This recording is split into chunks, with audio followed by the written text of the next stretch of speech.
మన ప్రభు అయినటువంటి యేసుక్రీస్తు నామం పేరిట మరొకసారి ఈ రీతిగా యూట్యూబ్ ఛానల్ ద్వారా మిమ్మల్ని కలుసుకోవడానికి దేవాది దేవుడు నాకు ఇచ్చినట్టు గొప్ప ఆతిథ్య కొరకై కృతజ్ఞతలు చెల్లిస్తూ ఉన్నాం. గత ఎపిసోడ్లో అబ్రహాం వచ్చి ఆదికాండం 12వ అధ్యాయంలో ధ్యానించుకుంటూ వచ్చాం. తిరిగి మరలా ఆదికాండం 12వ అధ్యాయం 15వ వచనం చదువుకొని వాక్య భాగానికి వెళ్దాం. ఫరో యొక్క అధిపతులు ఆమెను చూచి ఫరో ఎదుట ఆమెను పొగిడిరి, గనుక ఆ స్త్రీ ఫరో ఇంటికి తేబడెను. చిన్న ప్రార్థన చేసుకుందాం. పరిశుద్ధుడైన తండ్రి, నీ పరిశుద్ధమైనటువంటి పాదములకు వందనాలు స్తోత్రాలు చెల్లిస్తూ ఉన్నాం.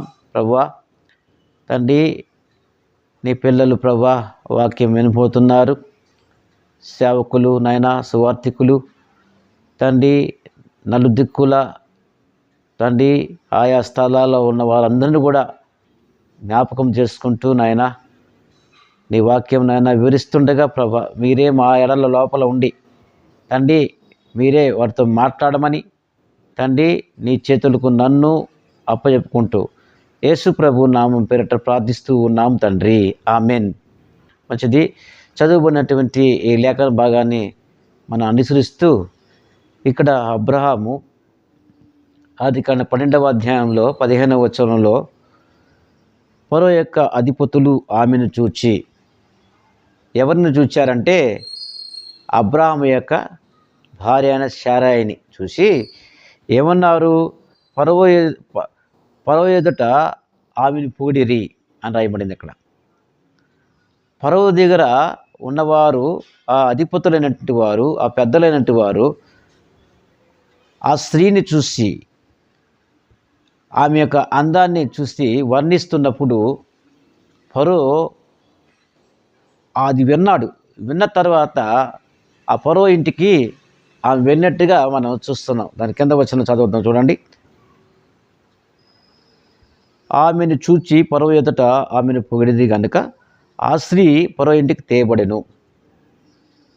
అంటే ఒక స్త్రీని మనం పొగిడినప్పుడు, రాజు విన్నప్పుడు ఫరో ఆయనకు ఒక ఆశ కలిగింది. ఏమిటి ఆశ అంటే ఆమెను ఇంటికి తీసుకురండి. ఎందుకంటే ఆయన మనసులో ఆయన ఏమి విన్నాడు? మొట్టమొదటిగా ఆయన అబ్రహాము యొక్క భార్య అయిన శారాయి, భార్య అని చెప్పకుండా పై వచనాల్లో శారాయి దగ్గర సహోదరుని చెప్పమని భార్యకని చెప్పినప్పుడు ఆ భార్య వీళ్ళు అక్కడ ఐగుప్తీయులు కానీ నేను అబ్రహాముకి చెల్లెలని చెప్పినప్పుడు ఫరో యొక్క చెవిలో పడింది. పడినప్పుడు ఆయన ఓహో అబ్రహాముకి చెల్లెలే కదా, భార్య కాదు కదా అనుకొని మంచి ఉద్దేశంతోనే ఆయన ఫరో చేశాడు అక్కడ. కానీ పొరపాటు ఎక్కడ జరిగిందంటే అబ్రహాములో జరిగింది. తరువాత ఏం జరిగిందో చూద్దాం రండి. ఆదికాండం 12వ అధ్యాయంలోనే 16వ వచనం చూడండి. అప్పుడు ఆమెను బట్టి అబ్రహాముకు మేలు చేసెను, అందువలన అతనికి గొర్రెలు, గొడ్లు, మగగాడిదలు, దాసులు, పనికత్తెలు, గాడిదలు, ఒంటెలు ఇవ్వబడెను. అయితే అబ్రహాము భార్య అయిన శారాయిని బట్టి ఫరోను అతని ఇంటి వారిని మహావేదనల చేత బాధించెను. ఇది ఎప్పుడైతే శారాయి ఫరో ఇంట్లో చేర్చుకున్నాడో, ఫరో అబ్రహాముకు మేలు జరిగింది ముందు. ఏమిటా మేలంటే శారాయిని బట్టి అక్కడ ఫరో ఏమి ఇచ్చాడు అక్కడ చూడండి. అప్పుడు ఫరో అబ్రహాం పిలిపించి ఏం చేశాడు? అక్కడ గొప్ప గొప్ప మేలు చేశాడు అబ్రహాంకి. ఏమిటా మేలంటే ఆ వచనాన్ని కూడా చదువుకున్నాం. అంటే తన భార్య అయినటువంటి శారాన్ని బట్టి అబ్రహాంని పిలిచి ఫరో ఇంటికి పిలిచినప్పుడు ఆయన వచ్చాడు అబ్రహాము. తరువాత ఆయనకి ఏమి ఇచ్చాడంటే అతనికి గొర్రెలు ఇచ్చాడు, గొడ్లు ఇచ్చాడు, మగ గాడిదలు ఇచ్చాడు, దాసులను ఇచ్చాడు. తరువాత పనికత్తెను ఇచ్చాడు, ఆడగాడిదలను ఇచ్చాడు, ఒంటెలు కూడా ఇచ్చాడు. తరువాత ఇవన్నీ కూడా ఫరో దాసత్వం నుంచి ఆ ఫరో యొక్క ఇష్టపడి ఇచ్చాడు అబ్రహాంకి. ఇవ్వబడిన రాయబడింది ఇక్కడ వాక్యంలో.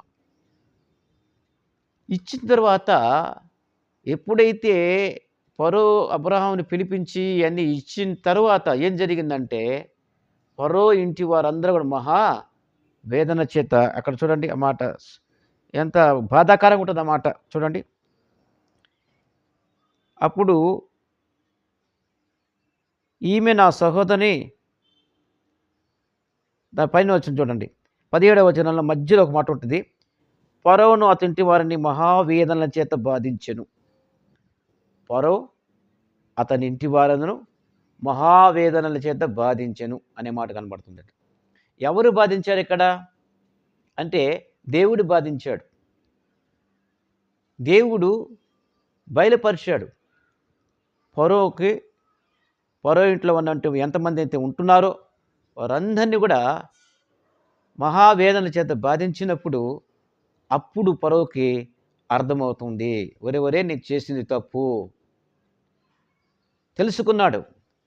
అబ్రాహాముకి భార్య అయిన శారాయి ఆమె చెల్లెలు కాదు అని తెలుసుకొని తర్వాత ఏం జరిగిందో ఆ వచనం చదువుకుందాం. చూడండి, ఆదికాండం 12వ అధ్యాయంలోనే మరి 18వ వచనం చదువుకుంటాం. అప్పుడు ఫరో అబ్రహామును పిలిపించి, నీవు నాకు చేసిన పని ఏమిటి? ఈమె నీ భార్య అని నాకెందుకు తెలుపలేదు?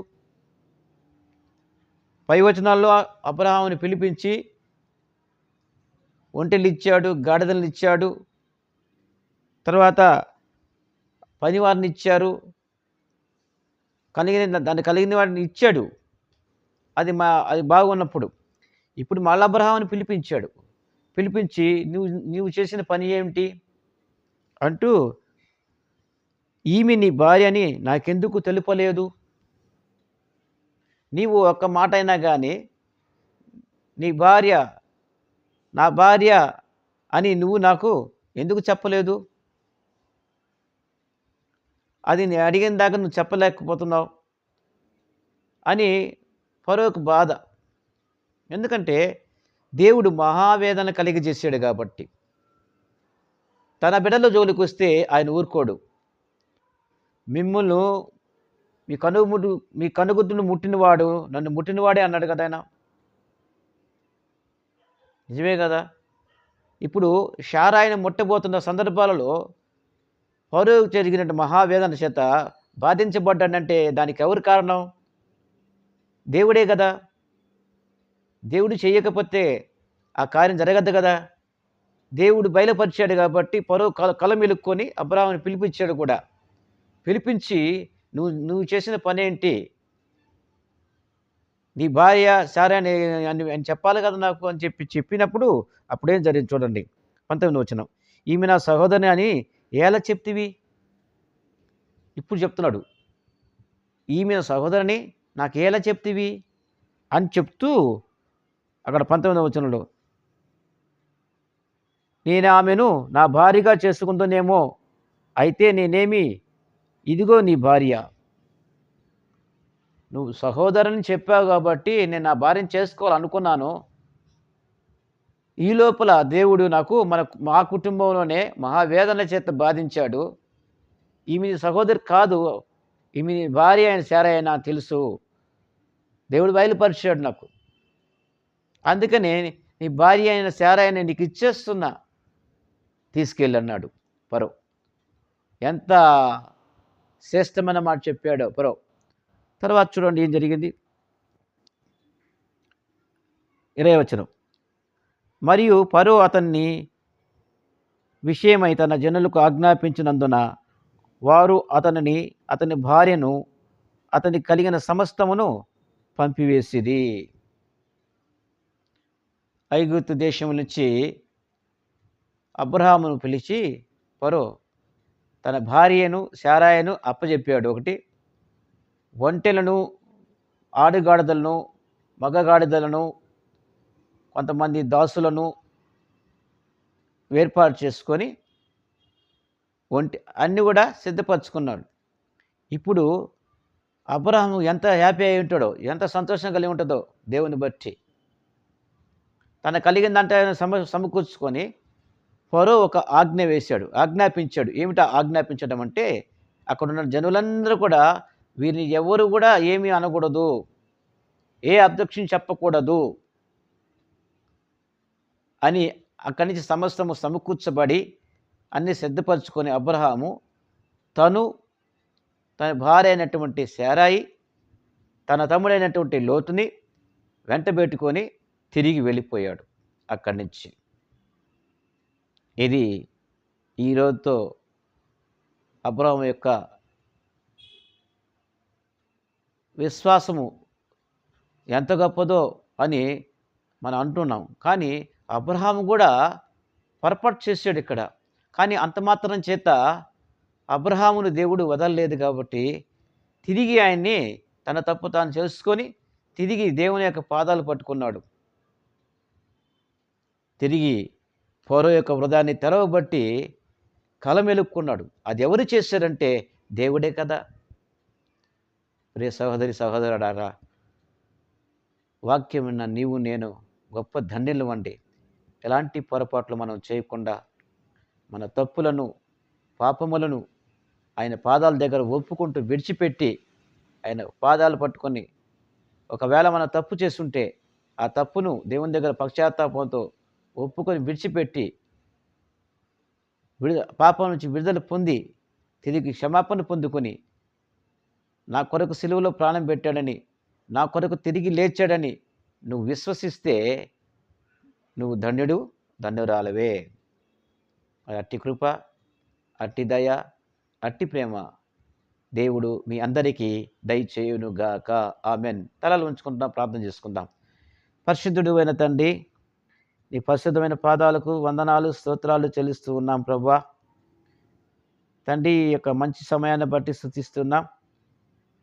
అబ్రహాము యొక్క ఆదికాండంలో ఉన్నట్టు 12వ అధ్యాయం 15వ వచనం నుంచి నేను చదువుకుంటూ వచ్చాం. అందులో ఉన్నటువంటి నాయన లేఖన భాగాన్ని మీరు నాయన వివరిస్తూ వచ్చారు నీ ప్రజలకు. విన్నవారు నాయన ఆత్మలో నాయన నూరంతలుగా పలింపులో తీసుకురండి, బలపరచండి, స్థిరపరచండి ప్రభా. అబ్రహాము చేసిన పొరపాట్లు తిరిగి మేము చేయకుండా మా యొక్క వ్యక్తిగత జీవితాలు సరిచేసుకొని ముందుకు సాగడానికి సహాయం చేయమని యేసు ప్రభు నామం పేరిట ప్రార్థించి వేడుకుంటున్నాం తండ్రి. ఆమెన్. మన తండ్రి అయిన దేవుని యొక్క ప్రేమయు, ప్రభు అయినటువంటి యేసు క్రీస్తు యొక్క కృపయు, పరిశుద్ధాత్మ యొక్క నిత్య ఆదరణ సహవాసము మరి యూట్యూబ్ ఛానల్ ద్వారా చూస్తున్నటువంటి ప్రజలందరికీ ఇది మొదలుకొని సదాకాలం తోడై ఉండి నడిపించునుగాక. ఆమెన్. అందరికీ వందనాలండి. తిరిగి నెక్స్ట్ ఎపిసోడ్లో మనం కలుసుకుందాం. అంతవరకు may God bless you all. Thank you.